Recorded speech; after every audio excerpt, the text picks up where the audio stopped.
Good morning Chirala.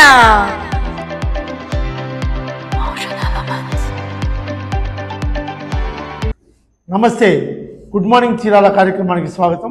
ఈరోజు good morning Chirala కార్యక్రమంలో ప్రధాన పత్రికలు, వాటి ప్రధాన శీర్షికలు, ఇతరత్ర వార్తలు, విశ్లేషణలు తెలుసుకునే ముందు ఫస్ట్ టైం మీరు ఈ ఛానల్ చూసినట్లయితే సబ్స్క్రైబ్ చేయండి, లైక్ చేయండి, షేర్ చేయండి. ఖచ్చితంగా మీ కామెంట్స్ చాలా అవసరం కాబట్టి ఖచ్చితంగా కూడా కామెంట్స్ చేయండి. ఇక వార్తల్లోకి వెళ్తే, ఆంధ్రజ్యోతిలో ప్రధాన శీర్షికగా నాడు వీఆర్ఓ తప్పులు నేడు రైతులకు శాపాలంటూ ఒక వార్త రాసి, ఈ పొలాలు ఆన్లైన్ చేసే విధానంలో జరిగిన తప్పులు ఉద్దేశపూర్వకంగా కానీ అవగాహన లేనితనం కానీ పొరపాటు వల్ల కానీ జరిగినటువంటి ఏవైతే తప్పులు ఉన్నాయో రెవెన్యూలో అవి ఇప్పుడు రైతులకు శాపంగా మారినాయి అంటూ రాసిన వార్త. భూమి అనుభవంలో ఉన్న వారి స్థానంలో వేరే వారి పేర్లు, నిజమైన లబ్ధిదారులకు ఆన్లైన్ చేయడంలో చిక్కులు, ఏళ్ల తడబడి పరిష్కారం కాక ఇక్కట్లు, అవసరాలకు భూమి అమ్మినా స్వాధీనం చేయలేని పరిస్థితి అంటూ ఈ రెవెన్యూ డిపార్ట్మెంట్కి సంబంధించినటువంటి ఒక వార్త రాశారు. ఇది ప్రధానంగా రెవెన్యూ మంత్రి మన జిల్లా వాడి అవడంతో ఈ వార్త కొంచెం ఇంపార్టెంట్గా మనం చెప్పుకోవాలి. గతంలో అద్దంకి నియోజకవర్గం పరిధిలో, అద్దంకి మండలం పరిధిలో దాదాపుగా అద్దంకి మండల పరిధిలో అయితే 25 నుండి 30 మంది రైతులకి ఈ సమస్య. పొలం వాళ్ళ కిందే ఉంటుంది. ఈ పొలాల్లో కొనుక్కున్న పొలాలు అవ్వచ్చు, పూర్వార్జితం అవ్వచ్చు, వారసత్వ రూపంలో వచ్చిన పొలాలు అవ్వచ్చు. తమ పొలాలు తమ ఆధీనంలో ఉండగానే పాస్బుక్లు మొత్తం వీళ్ళ దగ్గరే ఉంటాయి, ఆన్లైన్లో మాత్రం వేరే పేర్లు ఉంటాయి. ఇటీవల మానం మురళీమో అనేటువంటి ఒక రైతు తన పొలం కొనుక్కోవడానికి వెళ్తే ఆన్లైన్ ఎక్కడానికి సంవత్సరం నుంచి ఆఫీస్ చుట్టూ తిరుగుతున్న ఆన్లైన్ పని కాల. అంతేకాకుండా ఇంకొక రైతు గురించి, కొంగపాడుకు చెందిన కమ్మ నాగేశ్వరరావు, అతనికి పూర్వీకుల నుంచి వచ్చిందంట ఆస్తి, కానీ ఆన్లైన్లో వేరే పేర్లు ఉన్నాయి. అద్దంకి నియోజకవర్గ పరిధిలో 100కి పైన ఎకరాల పొలాలకి ఈ సమస్యలు ఉన్నాయి. కాబట్టి రెవెన్యూ అధికారులు ఎందుకు అలసత్వం చేస్తున్నారు? ఈ ఆన్లైన్ ప్రక్రియలో ఈ లోపాలు జరగడానికి అసలు కారణాలు ఏంది? ఒకవేళ ఏదైనా కంప్యూటరైజ్డ్ చేసే విధానం వచ్చింది కాబట్టి ఈ కంప్యూటర్ తప్పులా, లేదా ఉద్దేశపూర్వకంగా పొలిటికల్ ఇన్ఫ్లుయెన్స్ ఈ విధంగా చేస్తున్నారా, లేదా ఆపరేటర్ అవగాహన లేక పొరపాటున ఈ విధంగా జరిగిందా? దీన్ని తక్షణమే తేల్చి ఈ రైతులకి పరిష్కారం చేయకపోతే ప్రభుత్వం మీద నిందలపడే అవకాశం ఉంటుంది. కాబట్టి మరి స్థానిక మంత్రివర్యులు గొట్టిపాటి రవికుమార్ గారు దీని మీద చొరవ తీసుకొని ఈ పొరపాట్లు ఎక్కడ జరుగుతున్నాయో ఒక ప్రత్యేక డ్రైవ్ తోటి, ఇది దాదాపుగా ఇది అద్దంకి నియోజకవర్గం నుంచి వార్త వచ్చింది, కానీ దాదాపుగా చాలా చోట్ల ఈ సమస్యలు ఉన్నాయి. ఇప్పుడు మనకి ప్రభుత్వం రెవెన్యూ సదస్సులు నిర్వహిస్తుంది కాబట్టి ఆ దృష్ట్యా ఈ సమస్యను కూడా టేకప్ చేసి మరి రైతులకు న్యాయం చేయాలని కోరుకుంటూ, మరి మరొక వార్తకి వెళ్తే, నడి రోడ్డుపై ఆగిన ఆర్టీసీ బస్సు అన్నాడు. నిన్న పర్చూరుకి చీరాలకు మధ్య కూడా ఒక బస్సు ఆగింది. అట్లాగే ఇప్పుడు ఒంగోలు బస్సు ఇంకోళ్ళ దగ్గర ఆగింది. అది కమ్మాన్ కట్ట ఇరిగిపోయి త్రుటిలో తప్పింది ప్రమాదం అని చెప్పి డ్రైవర్ గారు చెప్తా ఉన్నారంట. మరి ఇంకా ఎంతకాలం ఈ సాగని బస్సులతోటి ప్రయాణం? పైగా మహిళలకు ఉచిత బస్సు ప్రయాణం అంటుంది గవర్నమెంట్. ఉచిత సంగతి దేవుడు ఎరుగు. ముందు ఈ బస్సులకు మార్చడం, బాగు చేయించడం ఏదో ఎక్కడ పడితే అక్కడ ఆగుతుంటే ఈ విధంగా బస్సులు అవమానకరంగా ఉంటుంది. ఆర్టీసీ కోట్ల రూపాయల ఆదాయాన్ని, లక్షల మందికి ఉపాధిని, కోటాను కోట్ల మందికి ప్రయాణాన్ని, నిత్యం అవసరమైనటువంటి ఆర్టీసీని ఇంత నిర్లక్ష్యంగా వ్యవహరిస్తే మరి ప్రభుత్వం మీద మరి చులకన భావం వస్తుంది. కాబట్టి తక్షణమే ఆర్టీసీ బస్సులు రిపేర్లు చేయించడం కాకుండా కాలం చెల్లిన బస్సులని ఇమీడియట్గా మార్చి కొత్త బస్సులు కేటాయిస్తే ఈ ప్రమాదాలు పోతాయని చెప్పి తెలియజేసుకుంటూ, మరొక వార్తకి వెళ్తే, ఎస్టీపీ ప్లాంట్పై స్థానికులు నిరసన.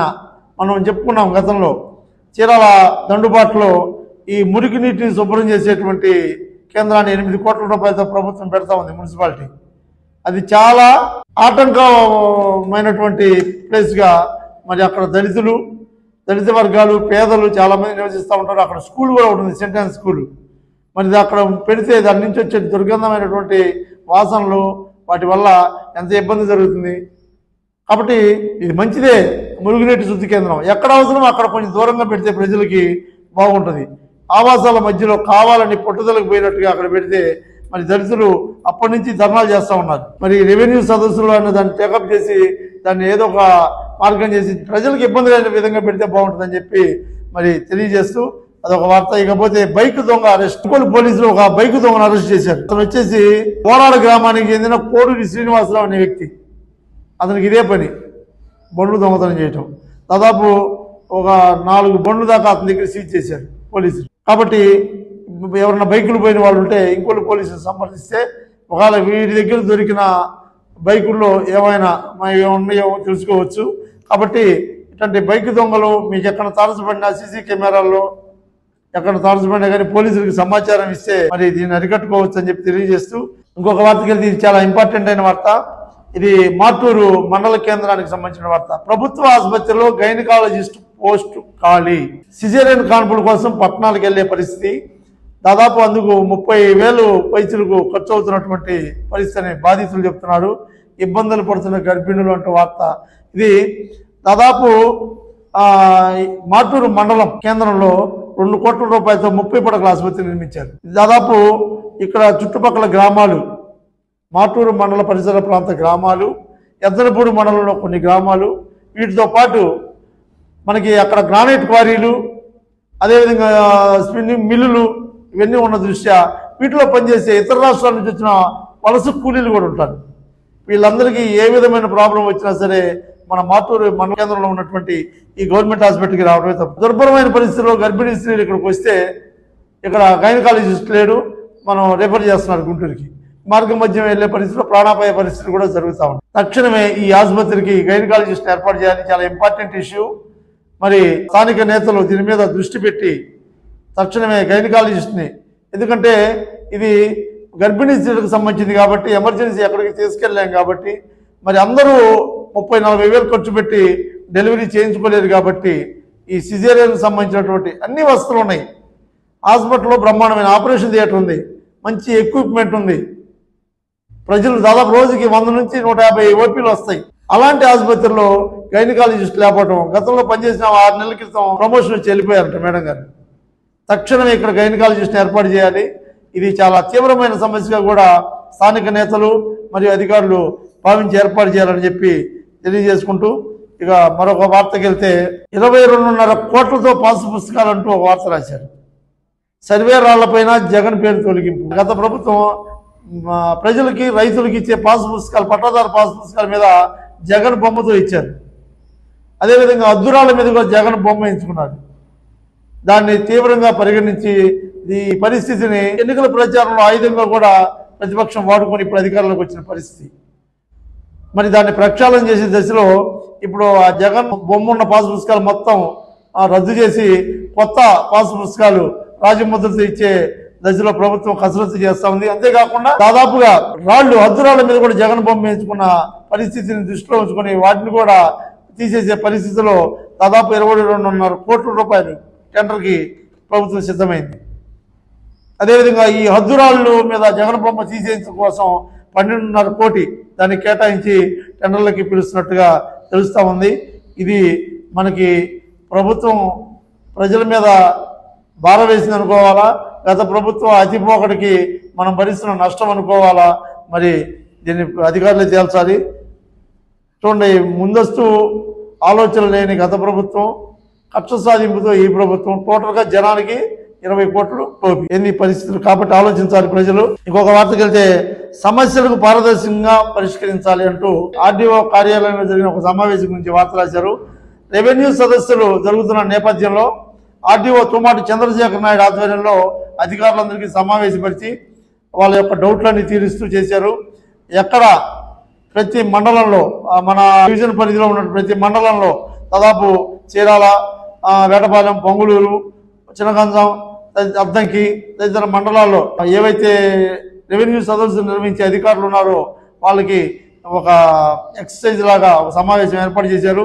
ఈ సమావేశాల్లో వచ్చిన సమస్యను తక్షణమే పరిష్కరించే దిశలో నిర్ణయాలు తీసుకోవాలని కూడా వీళ్ళకి గైడ్ లైన్స్ ఇచ్చినట్టుగా తెలుస్తుంది.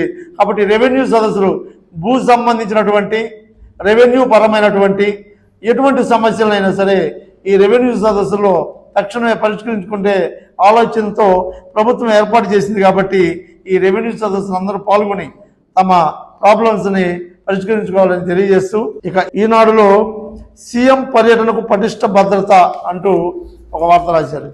రేపు 7వ తారీఖు ముఖ్యమంత్రి చంద్రబాబు నాయుడు గారు పేరెంట్స్ టీచర్స్ మీట్ అని చెప్పి రాష్ట్ర వ్యాప్తంగా తీసుకున్నటువంటి ఒక కాన్సెప్ట్కి అరంగేట్రంగా మన బాపట్ల కేంద్రంలో మున్సిపల్ స్కూల్లో సీఎం చంద్రబాబు నాయుడు ఆధ్వర్యంలో ఈ కార్యక్రమం జరగబోతోంది. ఈ కార్యక్రమంలో దాదాపు చంద్రబాబు నాయుడు గారితో 918 కుటుంబాలు పిల్లలతోటి మరి చంద్రబాబు నాయుడుతో కలిసి భోంచేయటం, కలిసి వాళ్ళు ఆటలాడటం, ముగ్గులు ఆడవాళ్ళకైతే ముగ్గులు వేయటం, మగవాళ్ళకైతే టగ్గాపార్ లాంటి ఆటలు పెట్టి అలరిస్తూ మరి ఈ కార్యక్రమాన్ని ఏర్పాట్లు చేస్తున్నారు. నిన్న ఈ కార్యక్రమం ఎలా జరుగుతుంది, ఈ పనులు ఎలా ఉన్నాయి పరిశీలించేదానికి రాష్ట్ర మంత్రి పార్థసారథి గారు కూడా వచ్చేశారు. గొట్టిపాటి బుజ్జి గారు, స్థానిక ఎమ్మెల్యే నరేంద్ర వర్మ గారు మరియు కలెక్టర్ గారు, ఎస్పీ గారు ఆధ్వర్యంలో నిన్న పూర్తిగా పర్యవేక్షించారు. హెలిప్యాడ్ వచ్చే పరిస్థితిని, ఒకవేళ ఎమర్జెన్సీ అయితే 2 హెలిప్యాడ్ కూడా రెడీగా ఉంచే దిశలో అధికారులు కసరత్తు చేశారు. ఇన్ కేస్ ఇప్పుడు వర్షం వచ్చే పరిస్థితులు కనపడుతున్నాయి కాబట్టి వర్షం వచ్చినా కానీ ఈ సభకి ఎటువంటి ఇబ్బంది లేకుండా వాటర్ ప్రూఫ్ టెంట్లు వేసి సంబంధించినటువంటి జాగ్రత్తలన్నీ పాటించామని కలెక్టర్ గారు చెప్తున్నారు. ఏది ఏమైనా రాష్ట్రంలో ప్రతిష్టాత్మకంగా తీసుకున్న ఈ టీచర్స్ పేరెంట్ మీట్ మరి చంద్రబాబు నాయుడు గారు ముఖ్యమంత్రిగా అటెండ్ అవుతూ దీన్ని ప్రారంభిస్తున్నారు కాబట్టి ఏ ఉద్దేశంతో అయితే ఈ కార్యక్రమాన్ని చేపడుతున్నారో అది సఫలీకృతమయ్యే దశలో మరి కార్యక్రమాలు సాగాలని చెప్పి తెలియజేసుకుంటూ ఇది సీఎం పర్యటనకు పటిష్ట భద్రత అంటూ వార్త. ఇక మరొక వార్తకి వెళ్తే ఈనాడులో అద్దంకిలో పెరిగిన పోలీసు గస్తీ, ఇది వార్త హెచ్చరించే వార్త. అద్దంకిలో వరుస దొంగతనాలు, అదేవిధంగా పర్చూరు ఏరియాలో షాపులు పగలగొట్టి దొంగతనాలు, పర్చూరు, అద్దంకి, మార్టూరు ప్రాంతాల్లో దేవాలయాలు ఉండీలు చోరీలు వరుస పెట్టి దొంగతనాలు జరిగిన నేపథ్యంలో పోలీసులకు సవాల్గా జరిగిన నేపథ్యంలో పోలీసులు కాస్త గట్టిగా గస్తీ పెంచినట్టుగా తెలుస్తుంది. మరి సి కృష్ణయ్య గారి నేతృత్వంలో అద్దంకిలో విపరీతమైనటువంటి పోలీసు గస్తీని ఏర్పాటు చేశారు. అన్ని బంగారపు షాపులు, మామూలు షాపుల ఏరియాల్లో అసలు నిఘా పెంచినట్టుగా తెలుస్తూ ఉంది. వీళ్ళు చెప్పే సూచన ఏంటంటే బయట వరండాలో ప్రతి ఇంటికి వరండాలో బయట బల్బులు వేసించండి. ఇన్ కేసు దొంగలు ఎవరన్నా తచ్చాడుతున్నట్టయితే సీసీ కెమెరాల మట్లో క్లియర్గా రికార్డ్ అవుతాయి కాబట్టి. అంతేకాకుండా లైట్లు వేసి ఉన్న ఇళ్లలో తాళాలు పగలగొట్టాలంటే దొంగలు ఒకంత ఆలోచిస్తారు కాబట్టి కొంతమేరకు ఇది ఉపయోగపడుతుందంటూ హెచ్చరికలు జారీ చేస్తున్నారు. అదేవిధంగా పోలీసు వారు చెప్పినట్టుగా స్థాయి గల వాళ్ళు నిఘా కెమెరాలు పెట్టుకోండి. అదేవిధంగా వ్యాపారస్తులు కూడా తప్పనిసరిగా సీసీ కెమెరాలు పెట్టుకోవాలి. అదేవిధంగా పోలీసులు అన్ని పోలీసుల మీద భారం వేయటం కాదు, మనం కూడా చాలా అప్రమత్తంగా ఉండాలి. తాళాలు వేసి ఊరికెళ్ళేటప్పుడు పోలీసుకు సమాచారం అందించాలి. ఇలాంటి వాటితోటి ఈ దొంగతనాలను అరికట్టేటట్టు అని చెప్పి అక్కడ పోలీసు వారు చెప్తా ఉన్నారు. ఇక మరొక వార్తకి వెళ్తే అతిథి గృహంలోనే తహసీల్దార్ కార్యాలయం, ఇది మరీ విచిత్రమైన వార్త. దాదాపుగా ఇది బల్లికురవ మండల ఆఫీస్ గురించి ఒక వార్త. 1984లో ఇక్కడ మండలం ఏర్పడింది, బల్లికురవ మండలం. మండల వ్యవస్థ ఏర్పడి అప్పటి నుంచి కొద్ది రోజులు అద్దె భవనాలు నడిపాడు.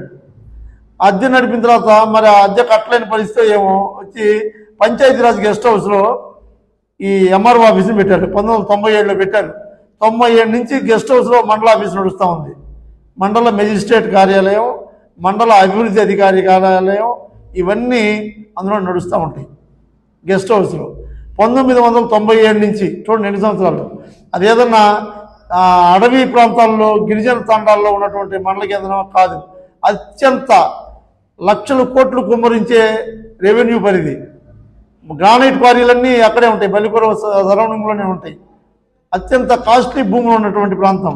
కానీ 20 సెంట్లు స్థలం లేదు, ఇచ్చే నాదులు లేడు దాన్ని కట్టుకోవడానికి. డబ్బులు శాంక్షన్ అయినాయి, దాదాపు 7-8 ఏళ్ల క్రితమే డబ్బులు శాంక్షన్ అయినాయి, కానీ 20 సెంట్లు స్థలం దొరకల.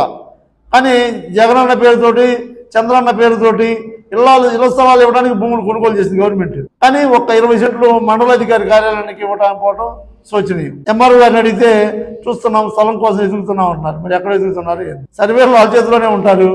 ఎక్కడ ఖాళీ స్థలం తెలీదా ఒక సొంత మండల ఆఫీస్ కట్టుకోవడానికి? ఇది మరీ చాలా హాస్యాస్పదమైన వార్త. తక్షణమే బల్లికురవ మండల కేంద్రంలో ప్రభుత్వ భవనాన్ని ఎంఆర్ఓ ఆఫీస్ నిర్మించాలి. గెస్ట్ హౌస్ పెట్టిన కాన్సెప్ట్ ఏంది అసలు? ఆ గెస్ట్ హౌస్లో 97 నుంచి ఎంఆర్ఓ ఆఫీస్ నడపటమైంది. అసలు అధికారులు పై అధికారులకు విన్నవిస్తున్నారా లేదా ఇక్కడే హాయిగా ఉందనుకుంటున్నారా? లేదా ఆ ప్రాంతం చలామణిగా గొప్ప గొప్ప నాయకులు ఎదిగారు అక్కడ. ఎందుకు దీన్ని నిర్లక్ష్యం చేశారో మరి అక్కడ వాళ్ళకి తెలియాలి. తక్షణమే ఇక్కడ మండల ఆఫీస్ కట్టాలని చెప్పి, ఎంఆర్ఓ ఆఫీస్ కట్టాలని చెప్పి తెలియజేసుకుంటూ మరొక వార్తకి వెళ్తే, పారిశ్రామిక అభివృద్ధికి చేయూతనివ్వండి అంటూ మన ఎంపీ తెన్నేటి కృష్ణప్రసాద్ గారికి సంబంధించినటువంటి ఒక వార్త. ఈయన నిన్న మన ప్రాంతంలో బాపట్ల పార్లమెంటు ప్రాంతంలో పారిశ్రామిక అభివృద్ధికి తోడ్పడాలంటూ మంత్రి నిర్మలా సీతారామన్ గారిని, అదేవిధంగా మన NH-16 ఏదైతే ఉందో ఆ రహదారిని 4 రోడ్లు 4-వేగా మార్చి నిర్ణయం తీసుకుంటే ఉపయోగకరంగా ఉంటుందని చెప్పి మరి మంత్రి నితిన్ గడ్కరీ గారిని కూడా కలిసి విన్నవించినట్టుగా తెలుస్తుంది.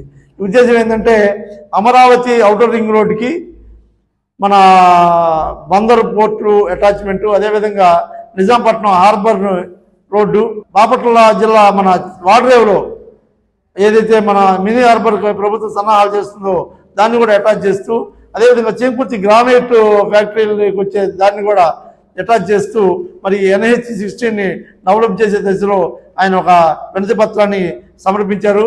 మన మంత్రి గారు మన ప్రాంతం మీద కాస్త ఎక్కువగానే ఫోకస్ పెట్టినట్టుగా తెలుస్తూ ఉంది. గతంలో కూడా మొన్న ఇటీవలే మన రైల్వే మంత్రిని కలిశారు. ఏది మన వందే భారత్ చీరాల స్టాప్ ఆగాలని. ఎందుకంటే దేశం నలుమూల నుంచి ఇక్కడ వస్త్ర వ్యాపారానికి వస్తూ ఉంటారు కాబట్టి ఇంపార్టెంట్ అయిన ప్లేస్గా దీన్ని వందే భారత్ ఆగే దశలో ఆయన ఒకసారి వార్తల్లో రావడం, అదేవిధంగా ఇప్పుడు ఈ NH-16 డెవలప్మెంట్ గురించి మరి సంబంధిత మంత్రుల్ని కలవటం ఒకంత ఆనందదాయకంగా తెలియజేస్తూ, ఇక సాక్షి పేపర్ తీసుకుంటే ప్రధాన వార్తగా బైపాస్ ప్రమాదాల ఫాస్ట్ అని చెప్పి ఒక వార్త రాశారు. బైపాస్ కూడలలో అంధకారం, సూచిక బోర్డులు శూన్యం, ప్రమాదాల బారిన వాహనదారులు, రోడ్లపైనే భవన నిర్మాణ మెటీరియల్స్ పట్టించుకొని పోలీసులు అనే ఒక వార్త రాశారు.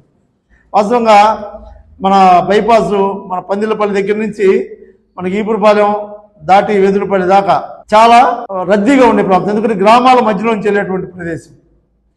అదిగాక మనకి రామాపురం బీచ్ బాగా డెవలప్ అవడంతో ఈ స్టూడెంట్స్ విపరీతమైన వేగంతో బైకులు వెళ్తూ ఉంటారు. మనకు వచ్చేసి పందిలపల్లి దగ్గర నుంచి తీసుకుంటే చల్లారెడ్డిపాలెం జంక్షన్ ఒకటి, అక్కయ్యపాలెం జంక్షన్ ఒకటి, అట్లాగే రామాపురం చీరాల మన్నం అపార్ట్మెంట్ దగ్గర అక్కడ ఒక జంక్షన్ ఒకటి, అదేవిధంగా తోటరపాలెం దగ్గర జంక్షన్ ఒకటి, ఈపురపాలెం దగ్గర జంక్షన్ ఒకటి. ఇవన్నీ జంక్షన్ పాయింట్లుగా తీసుకుంటే ఇక్కడ ఎటువంటి సూచనలు ఉండవు, ఎవరు పోలీసులు గస్తీ ఉండదు, నైట్ టైం అయితే లైట్లు కూడా ఉండవు. వచ్చేవాళ్ళు రామాపురం నుంచి వచ్చే, హైదరాబాద్ నుంచి వచ్చే వెహికల్స్ విపరీతమైన వేగంతో ఉంటారు. చాలా కొంతమంది మద్యం సేవించుంటారు, విపరీతమైన పోకల్లో వస్తూ ఉంటారు ఆ ఉల్లాసంలో. లేకపోతే ఇటు దాదాపుగా ఒంగోలు సైడ్ వెళ్ళేటువంటి వెహికల్స్ అన్ని ఇటు హైవేగా వెళ్తూ ఉన్నాయి. ఇక్కడ ప్రమాదాలు ఎక్కువగా జరుగుతూ ఉన్నాయి ఈ మధ్య. కాబట్టి ఈ సిగ్నల్స్ కూడా లేవు అక్కడ, ట్రాఫిక్ సిగ్నల్స్ కూడా. ఎక్కడ ఏ సిగ్నల్స్ అవసరమో, ఎక్కడ పోలీసు పాయింట్ అవసరమో చూసుకొని అధికారులు ఈ దుర్భరమైనటువంటి ప్రమాదాల నుండి కాపాడే దశలో ఆలోచించేయాలని తెలియజేస్తూ, అదేవిధంగా వాళ్ళ మీద నింద వేయటమే కాకుండా మనం కూడా కాస్త స్పీడ్ తగ్గించి వాహనాలు అటు ఇటు చూసుకొని పోవడం మంచిది. ఎందుకంటే చాలా రామాపురం బీచ్ వచ్చిన తర్వాత శుక్ర శని ఆదివారాలు విపరీతమైన వెహికల్స్ వస్తూ ఉంటాయి. స్టూడెంట్స్ విపరీతంగా వస్తూ ఉన్నారు, బైకులతో రేసులు వచ్చినట్టు వస్తున్నారు. చూసుకొని వెళ్తే వాళ్ళ పోలీసుల మీద సూచికలు లేవు, పోలీసు పాయింట్లో వాళ్ళ మీద వేసేకంటే కొంత మనం కూడా జాగ్రత్త వహించాలని చెప్పి తెలియజేస్తూ, అంతేకాకుండా వెహికల్స్ మీద వెళ్ళే స్టూడెంట్స్ మనం చూస్తుంటే విపరీతమైన ఫాస్ట్ వెళ్తూ ఒక్కడికి కూడా హెల్మెట్లు కనుక పెట్టుకుని ప్రయాణిస్తే కొంతమేరకు ప్రాణాపాయ నుంచి బయటపడేటువంటి అవకాశం ఉంటుంది. కాబట్టి మరి ఈ సూచనలన్నీ పాటించాలని తెలియజేసుకుంటే ఈ వార్త. ఇక మరో వార్తకి వెళ్తే, నేటి నుంచి రెవెన్యూ సమస్యల పరిష్కారం అంటూ ఒక వార్త రాశారు. ఈ రోజు నుంచి భూ సమస్యల పరిష్కారం కోసం ప్రభుత్వం చేపట్టిన రెవెన్యూ సదస్సులని 6వ తారీఖు నుంచి 27వ తేదీ వరకు నిర్వహిస్తున్నట్టుగా మన చీరాల ఎంఆర్ఓ గోపికృష్ణ గారు తెలియజేసినటువంటి వార్త ఇది. దాదాపుగా మండలంలో రాష్ట్రం మొత్తం మీద ఈ సదస్సులు నిర్వహిస్తూ ఉన్నారు. అట్లాగే వివిధ మండలాల డీటెయిల్స్ కూడా ఇక్కడ ఇచ్చారు. ఇక్కడ మన చీరాల కాబట్టి చీరాలకు సంబంధించిన ఆలోచిస్తే డీటెయిల్స్ షెడ్యూల్ మొత్తం ఎంఆర్ఓ గారు తెలియజేసినటువంటి వార్త. 6వ తేదీ ప్రారంభం దేవునివారిపాలెంలో ఇది జరుగుతుంది. 7వ తేదీ ఉదయం దేవినూతల్లో జరుగుతుంది. మధ్యాహ్నం కావూరు వారిపాలెంలో జరుగుతుంది. అదేవిధంగా 10వ తేదీన వాడరేవు, 11వ తేదీ బుర్లవారిపాలెం, 12వ తేదీ తోటవారిపాలెం, 13న ఈపురపాలెం, 17న పాదపొలాలకు సంబంధించిన బోయినవారిపాలెం, అదేవిధంగా 17 మధ్యాహ్నం విజయనగర కాలనీ, 18న దేవాంగపురి, 19 ఉదయం రామకృష్ణాపురం, ఆ మధ్యాహ్నం సాలమన్ సెంటరు, 20వ తేదీ ఉదయం చీరాల నగర్, కొత్తపాలెం, గాంధీనగర్ మొదలగున్న వాటిలో 27న పేరాల గొల్లపాలెం, పొలాలకు ఉజిరేపేట సచివాలయంలో నిర్వహిస్తామని ఎంఆర్ఓ గారు తెలిసారు. కాబట్టి ఇవంతా షెడ్యూలు, మీరు వివరాలు అడిగినా కూడా మీ సచివాలయాల్లో చెప్తారు ఎప్పుడనేది. మీ మండల సెక్రటరీలు వాళ్ళు కూడా చెప్తారు, బీఆర్ వాళ్ళు కూడా చెప్తారు. రెవెన్యూ సదస్సులో మీ భూ సమస్యల మీద తక్షణమే పరిష్కారాలు పొందే దశలో ఈ కార్యక్రమాన్ని ఏర్పాటు చేశారు. కాబట్టి రెవెన్యూ సదస్సును ఖచ్చితంగా జయప్రదం చేసి మీ సమస్యల పరిష్కారాన్ని చేసుకుంటారని చెప్పి తెలియజేస్తూ, అదేవిధంగా ఇంకో వార్తకి వెళ్తే నీడ కరువు నీరు దొరకదు అంటూ చీరాల ఎంఆర్ఓ ఆఫీస్ మీదే ఒక వార్త, మళ్ళీ మండల ఆఫీస్ మీదే. చీరాల మండల ఆఫీసు ఫోటోతో వేసిన ఈ వార్తను చూస్తే ప్రభుత్వ కార్యాలయాల్లో వసతులు శూన్యం, అవస్థలు పడుతున్న ప్రజలు అంటూ రాసిన ఈ వార్త నిజంగా ఒక ఇంత ఆలోచింపదగ్గది. అత్యంత జనసంద్రత జరిగేటువంటి ప్లేస్లో ఉంటుంది మండల ఆఫీసు చీరాలలో. కూరగాయల మార్కెట్, సంత బజారు జంక్షన్లో మండల ఆఫీసు, అట్లాగే ట్రెజరీ ఆఫీసు, ఎంఆర్ఓ ఆఫీసు, అదేవిధంగా సబ్ రిజిస్టర్ ఆఫీసు, ఇవన్నీ అక్కడే ఉంటాయి. దాదాపు మనకు 18 గ్రామాల నుంచి సమస్యల కోసం లేడీస్, జెంట్స్, రైతులు వస్తూ ఉంటారు. కనీసం మంచినీటి సౌకర్యం లేదు, ఇక్కడ కూర్చోడానికి బెంచీలు లేవు. ఈ ఫోటో చూస్తే మెట్ల మీద కూర్చున్న మహిళలను ఫోటో వేశారు. మంచినీళ్ళు తాగాలంటే బయటకు వచ్చి 10 రూపాయలతో కొనుక్కోవాల్సింది బాటిల్. కాబట్టి తక్షణమే ఈ మంచినీటి సమస్యను మండల కేంద్రంలో ఖచ్చితంగా ఏర్పాటు చేయాలని ప్రభుత్వ అధికారులకి తెలియజేసుకుంటూ, మరి నీడ కరువు నీరు దొరకదు, కనీసం కూర్చోడానికి చెట్లు ఇట్లు ఉంటాయి కూడా కొట్టేశారు. కూర్చోడానికి ఒక షెడ్ లాంటి ప్రాంతం వేసినా బాగుండేది. ఇటు అధికారులు వాళ్ళు ఇష్టం వచ్చినప్పుడు వస్తారు కదా, వాళ్ళ కోసం వెయిట్ చేసే జనాలకు కావాలి కదా వస్తువులు. కాబట్టి తక్షణమే ఈ చిన్న చిన్న సమస్యలను కూడా మండల అధికారులు తీర్చాలని చెప్పి తెలియజేస్తూ, ఇవి ఈనాటి గుడ్ మార్నింగ్ చీరాల కార్యక్రమంలో వార్తలు, వాటి విశ్లేషణ. రేపటి కార్యక్రమంలో మళ్ళీ కలుద్దాం. Thank you very much. Good morning Chirala.